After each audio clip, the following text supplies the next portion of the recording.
آج 23 مارچ ہے اور ہم سب نے پاکستان ڈے کے اسٹیٹسز بھی لگائے ہیں۔ میں نے بھی آج صبح صبح مینار پاکستان کی فوٹو لگائی تھی۔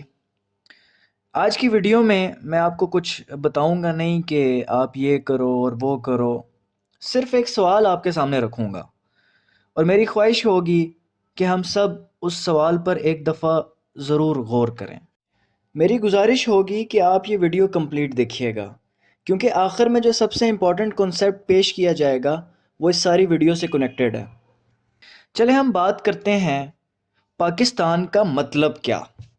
اب یہ تو آپ سب لوگ کہیں گے کہ یار یہ تو بچے بچے کو پتہ ہے کہ پاکستان کا مطلب کیا، لا الہ الا اللہ۔ اب یہاں سے میرا سوال جنریٹ ہوتا ہے، کیا ہم لوگ اپنی زندگیاں جو گزار رہے ہیں کیا اس نعرے کے مطابق ہیں وہ؟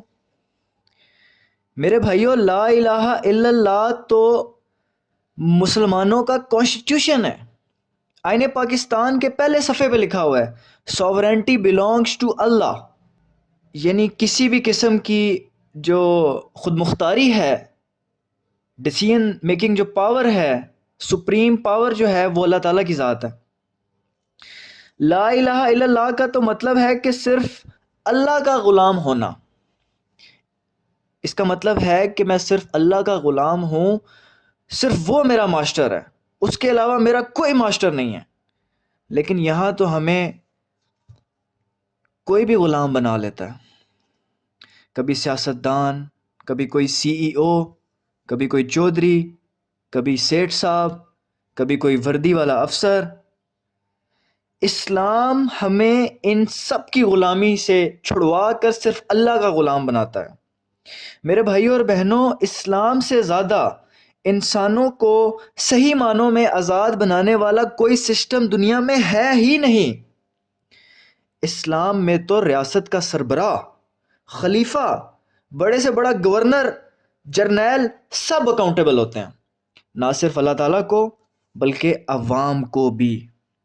کبھی اتفاق ہوا تو حضرت عمر رضی اللہ تعالیٰ عنہ کا دور خلافت میں ہونے والے واقعات کو ضرور پڑھیے گا۔ حضرت خالد بن ولید کا واقعہ جو کہ ایک ملٹری جنرل تھے، سعد بن ابی وقاص کا واقعہ جو کہ گورنر کوفہ تھے، عمر بن العاص کا واقعہ جو کہ مصر کے گورنر تھے، ابو موسیٰ الاشعری کا واقعہ۔ انشاءاللہ ہم بھی اس پہ سیریز بنائیں گے۔ چلے ہمارے ملک میں دوہرے قانون اور اشرافیہ کا مسئلہ تو ہے ہی ہے، اب اپنے آپ پر بھی ذرا غور کرتے ہیں۔ ہمارے گولز کیا ہیں؟ جلد سے جلد اور زیادہ سے زیادہ کمانا۔ ہمارے معاشرے میں سمجھا جاتا ہے اور یہ پڑھایا جاتا ہے کہ بیٹا پیسے کے ساتھ ہی عزت ہے، اگر آپ کے پاس پیسہ ہے تو you can enjoy every player and avoid any pain, اور پھر معاشرے کا ہر فرد اس دوڑ میں لگ جاتا ہے جہاں وہ زیادہ سے زیادہ پیسہ کمانے کی ریس میں اپنی ساری زندگی لگا دیتا ہے۔ میں یہ نہیں کہہ رہا کہ اسلام خدا نہ خواستہ اسلام میں پیسہ کمانا منع ہے، اسلام میں آپ حلال طریقے سے جتنا مرضی پیسہ کمائیں، کوئی روک ٹوک نہیں ہے۔ میرا پوائنٹ یہ ہے کہ اسلام میں زندگی کا گول صرف پیسہ کمانا نہیں ہے، اور ہمارے اس اسٹیٹ آف مائنڈ پر اللہ تعالیٰ سورہ التکاثر میں فرماتے ہیں الہاکم التکاثر حتی زرتم المقابر، ایک دوسرے سے بڑھ چڑھ کر حاصل کرنے کی ہوس نے تمہیں غفلت میں ڈال رکھا ہے۔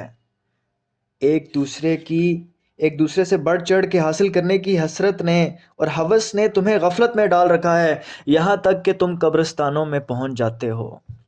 اللہ تعالیٰ فرما رہے ہیں کہ انسان ساری زندگی ایک ایلوژنری گول کے پیچھے بھاگتا رہتا ہے جو کہ ڈائیورژن ہے اس کے اوریجنل گول سے۔ ایک دوسرے سے بڑھ چڑھ کر حاصل کرنے کی ہوس نے تمہیں غفلت میں ڈال رکھا ہے۔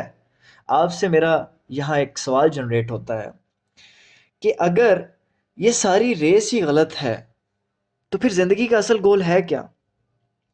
اللہ تعالیٰ اس سے اگلی صورت میں ہماری رہنمائی فرماتے ہیں اور کہتے ہیں کہ زمانے کی قسم، انسان در حقیقت بڑے گھاٹے میں ہے سوائے ان لوگوں کے اب یہاں غور کیجئے گا، یہاں ہماری ساری باتیں کنیکٹ ہوں گی، جو ہم نے پہلے باتیں کی ہیں نا اس ساری ویڈیو میں، وہ ساری باتیں یہاں کنیکٹ ہوں گی۔ زمانے کی قسم، انسان در حقیقت بڑے گھاٹے میں ہے سوائے ان لوگوں کے۔ وہ کون لوگ ہیں جو صحیح ٹریک پہ ہیں؟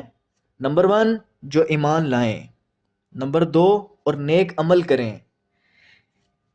یہاں وہ بات، پاکستان کا مطلب کیا؟ لا الہ الا اللہ۔ جو لوگ اللہ پر ایمان لائیں، جو صرف اللہ کی غلامی اختیار کریں، اور جن کے اعمال اس چیز کو ریفلیکٹ کرتے ہوں کہ وہ اور کسی کے غلام نہیں ہے، صرف اللہ کے غلام ہیں، تو وہ لوگ صحیح ٹریک پر ہیں۔ اور آگے اللہ تعالیٰ فرماتے ہیں جو ایک دوسرے کو حق بات کی نصیحت کریں۔ اب حق ایک بہت بڑی ٹرم ہے جس کا ایک بہت بڑا پوائنٹ ہے انصاف، جسٹس۔ نو باڈی از ابو لا، چاہے وہ سیاستدان ہے، چاہے وہ جرنیل ہے، چاہے وہ کوئی افسر ہے، چاہے وہ چودھری ہے، نو باڈی از ابو لا۔ قانون سب کے لیے برابر ہو، امیر کے لیے، غریب کے لیے، طاقتور کے لیے، کمزور کے لیے۔ اور چوتھے کون لوگ ہیں جو صحیح ٹریک پر ہیں؟ جو ایک دوسرے کو صبر کی نصیحت کریں، جو سوسائٹی میں ٹالرنس کو پروموٹ کریں۔ اب آخری دو باتوں میں ہمیں اچھے حکمران کا لٹمس ٹیسٹ بھی مل جاتا ہے۔ اچھا حکمران وہ ہے جو حق بات کی نصیحت کرے اور ٹالرنس کو اور یونٹی کو سوسائٹی میں پروموٹ کرے۔ اب آپ دیکھ لیں اپنے لیڈرز کو جو ہم آئیڈیلائز کرتے ہیں، کیا وہ یونٹی کو سپورٹ کر رہے ہیں؟ کیا وہ ٹالرنس کو، کیا وہ حق بات کو سپورٹ کر رہے ہیں؟ اگر تو کر رہے ہیں تو وہ آپ کے صحیح لیڈر ہیں، اگر نہیں کر رہے تو ہمیں ری وزٹ کرنے کی ضرورت ہے۔ اب میں آپ لوگوں پر چھوڑتا ہوں کہ یوم پاکستان پر کیا ہم نے پاکستان بنانے کے مقصد کو سمجھا؟ کیا ہم نے زندگی کے اصل مقصد کو سمجھا؟ کیا ہم پاکستان کو بہتر بنانے کے لیے اور اپنے معاشرے میں انصاف اور رول آف لا کو لانے کے لیے کوشش کر رہے ہیں؟ میں ان سوالوں پر اپنی ویڈیو کا اختتام کرتا ہوں تاکہ ہم لوگ ان پہ سوچیں۔ اور مفکر پاکستان کا وہ شعر یاد رکھیے، افراد کے ہاتھوں میں ہے اقوام کی تقدیر، ہر فرد ہے ملت کے مقدر کا ستارہ، ہم سب کا رول ہے اس ملک کو اور اس دین کو بلند کرنے میں۔ السلام علیکم ورحمۃ اللہ وبرکاتہ۔ ہمارے چینل کو ضرور سبسکرائب کیجیے گا۔ اگر آپ کو یہ ویڈیو پسند آئے تو شیئر کیجیے، لائک کیجیے، اور اپنی رائے سے ہمیں آگاہ کیجیے کمنٹ کے تھرو، ہم سے ڈائلاگ کیجیے۔ کسی بھی موضوع پہ بات کرنی ہو تو آپ کمنٹس کر سکتے ہیں اور ہمیں فیڈ بیک دے سکتے ہیں۔ بہت بہت شکریہ، جزاک اللہ۔